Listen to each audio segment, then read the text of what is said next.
Students बेटा आज हम इस वीडियो में कंटिन्यू करेंगे। हमारा नेक्स्ट क्वेश्चन है 6।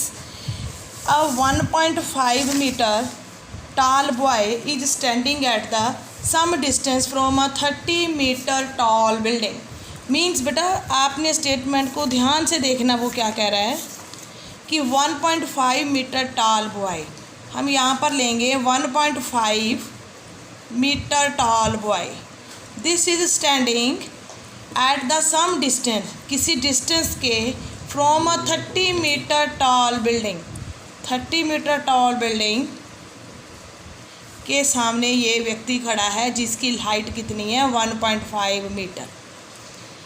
The angle of elevation from his eyes to the top of the building. Elevation angle हमने पढ़ा था बेटा, ऊपर की ओर वॉच आउट करना टॉप को, यहाँ पर बेस बनेगा इसका ये हॉरिजॉन्टल है, हॉरिजॉन्टल के अबव बोलेंगे एंगल ऑफ एलिवेशन, इसको हॉरिजॉन्टल बोलते हैं, इसकी अबव को बोलेंगे एंगल ऑफ एलिवेशन। कितना बनता है angle of elevation 30 degree, top का 30 डिग्री बनता है, ठीक है। टू इंक्रीजेस टू 60 डिग्री, वो 30 डिग्री से बढ़ के 60 डिग्री हो जाता है जब वो थोड़ा सा डिस्टेंस, ये व्यक्ति थोड़ा सा डिस्टेंस टावर की तरफ जाता है। ये सामने अगर ये व्यक्ति टावर की तरफ मूव कर रहा है, इधर जा रहा है, मूव कर लिया, मान लो यहाँ पहुँच गया ये व्यक्ति 1.5, ठीक है, तब उसका डिस्टेंस एंगल कितना बन गया 60 डिग्री। क्या एंगल बन गया उसका 60 डिग्री, ठीक है। तो वो क्या कह रहा है, find the distance he walked, जो उसने, हमने कहा कि कुछ डिस्टेंस वो टावर की तरफ गया, ठीक है, तो एंगल उसका 30 से 60 बन गया। ये वाला कुछ डिस्टेंस आपने निकालना है, ये है समान, ठीक है।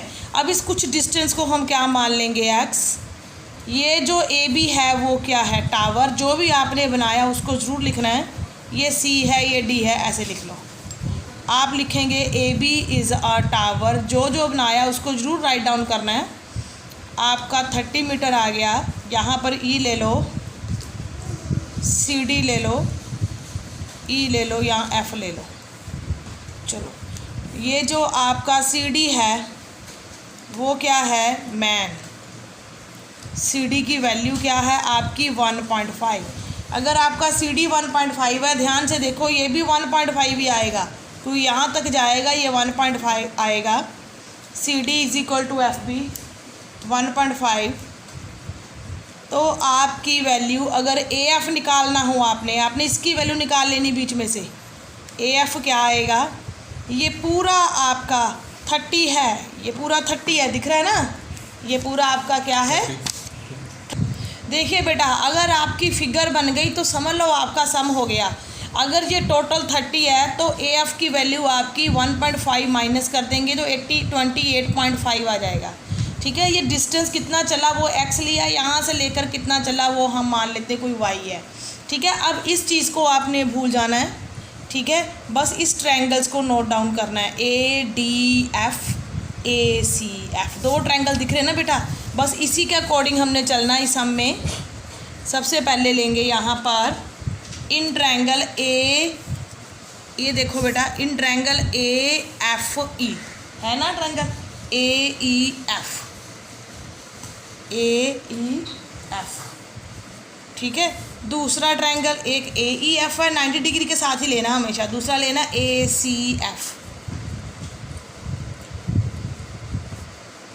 इन ट्रायंगल ACF, दो ट्रायंगल ले लिए, देखो एक ये ट्रायंगल लिया AEF, दूसरा लिया ACF, क्योंकि 90 डिग्री के साथ लेना होता है, ठीक है। तो इसमें हम क्या करें, ये गिवन है, ये नहीं पता, ये गिवन है, ये पूरा नहीं पता, ऐसे ही है ना, इन दोनों को यूज़ करेंगे नेचुरली। तो अगर हम लिखेंगे AF ओवर EF इस ट्रायंगल में, AF ओवर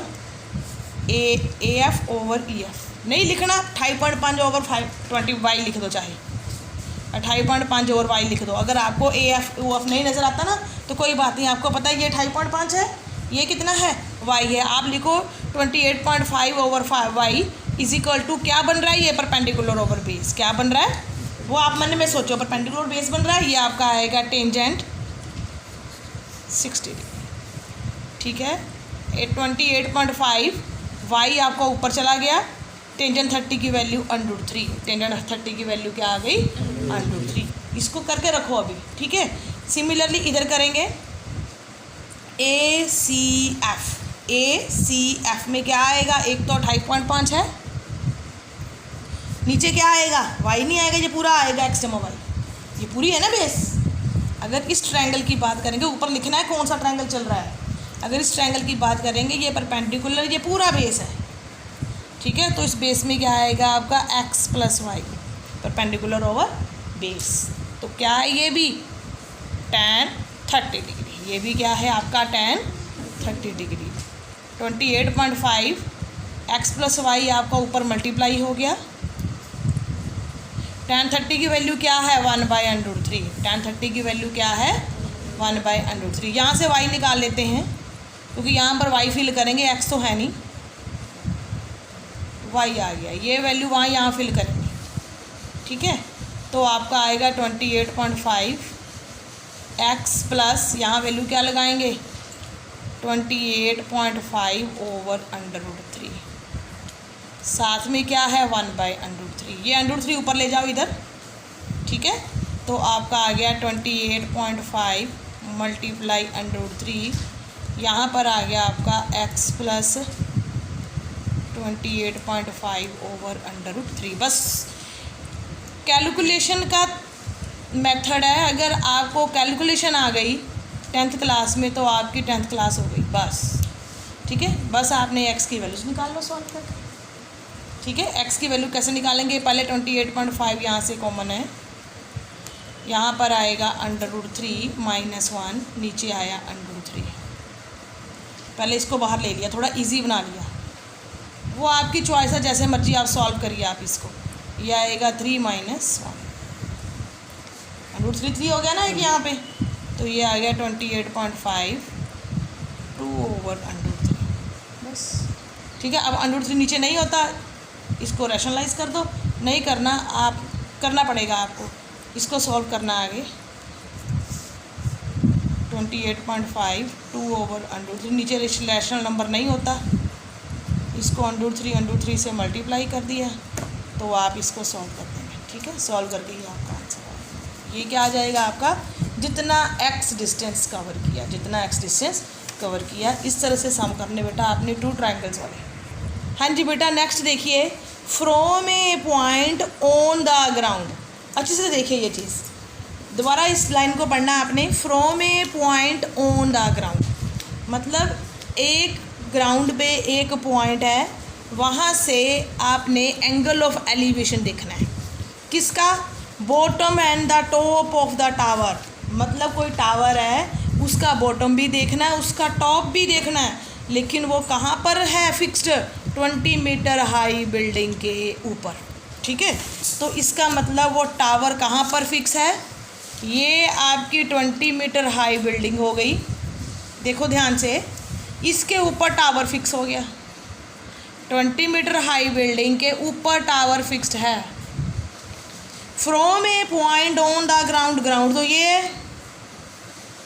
ये होगा, 10 बार स्टेटमेंट पढ़ो बार बार, तभी आपका पेपर एग्ज़ाम में होगा, ठीक है। आप from A point on the ground, angle of elevation, यहाँ से एंगल ऑफ एलिवेशन टॉप का और बॉटम का, किसका, टावर के, बिल्डिंग की नहीं बात कर रहा है, टावर कहाँ है, बिल्डिंग के ऊपर फिक्स्ड है, देखो ध्यान से पढ़ो, tower is fixed in the building, 20 metre high building, ठीक है।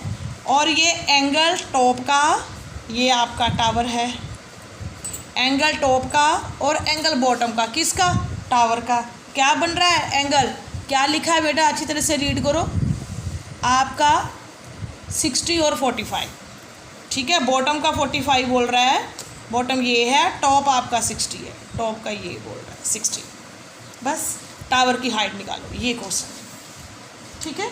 जो भी थोड़ी बहुत कहानी होती है वो आपने खुद लिख लेनी है। A B is a tower, मैं बोल रही हूँ, A B is a tower, B C is a building, D is a point on the ground, D वो पॉइंट है, यहाँ से एंगल ऑफ एलिवेशन बन रहा है, किसका, ए का और बी का, मतलब टॉप का और बॉटम का एंगल बन रहा है, डी वो पॉइंट है, ठीक है। ये थोड़ा सा लिख देना आपने।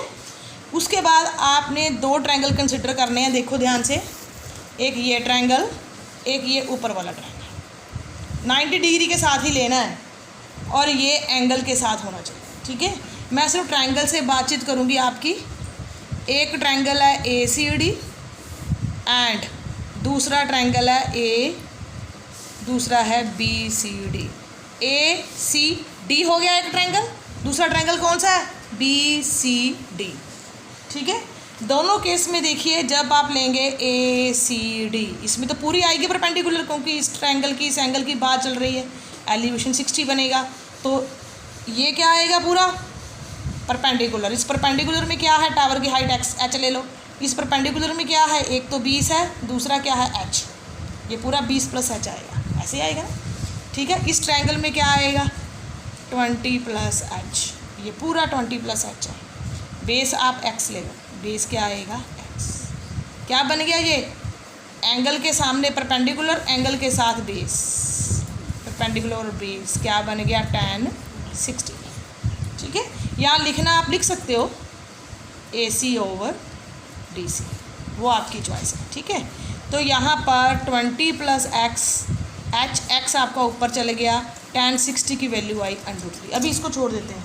ठीक है, अभी नेक्स्ट ट्रायंगल की तरफ बढ़ते हैं। ACD, इसमें भी देखो सामने परपेंडिकुलर AC, साथ में DC।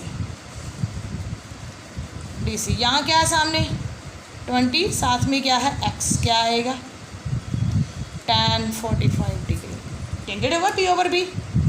20 = x। tan 45 की वैल्यू क्या है? 1। tan 45 की वैल्यू क्या है? 1। ये वैल्यू आपको टेबल में कराई है मैंने, तो बड़ा इजी हो गई। ये सम x की वैल्यू आ गई, x की वैल्यू आ गई ना। अब x की वैल्यू यहाँ फिल कर देनी है, 20√3। ये x की वैल्यू यहाँ फिल कर देनी है 20।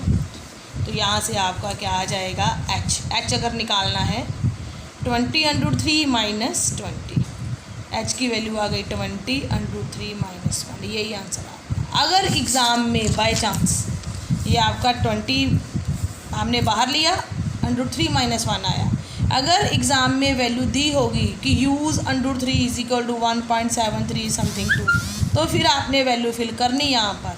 अगर नहीं दी होगी तो यहीं पर आंसर है, तो यहीं पर 4 मार्क्स मिलेंगे। अगर वो एग्ज़ामिनर दे रहा है कि √3 की वैल्यू ये फिल करो, तो आपने फिल करके उसको सॉल्व करके आना है। ठीक है, अदरवाइज़ यहीं तक आपने सम करना है। बहुत ईजी सा है। देखो दोबारा से देखो, एक ये ट्रायंगल है, 20 मीटर हाई बिल्डिंग है, उसके ऊपर एक टावर है। उसके ऊपर क्या है? एक टावर है। वो क्या कह रहा है? From the point on the ground. Ground के ऊपर कोई पॉइंट है जिसका एंगल टावर के टॉप से और बॉटम से क्या बन रहा है? 45 और 60। बॉटम से 45 बन रहा है, टॉप से क्या बन रहा है? 60। ठीक है, ध्यान से 2-3 बार स्टेटमेंट रीड करनी है। तो ये आपने h लिया, ये आपने x लिया, तो हमारे 2 ही ट्रायंगल बन रहे हैं यहाँ पर, BCD और ACD। इन दोनों में जब हम इस ट्रायंगल को कंसिडर करेंगे तो क्या आएगा? 20/x, 20/x tan 45। जब इस ट्रायंगल को कंसिडर करेंगे क्या आएगा? 20 + h/x, 20 + h/x tan 60 degree. After solving these two simultaneously, we will get the values of h.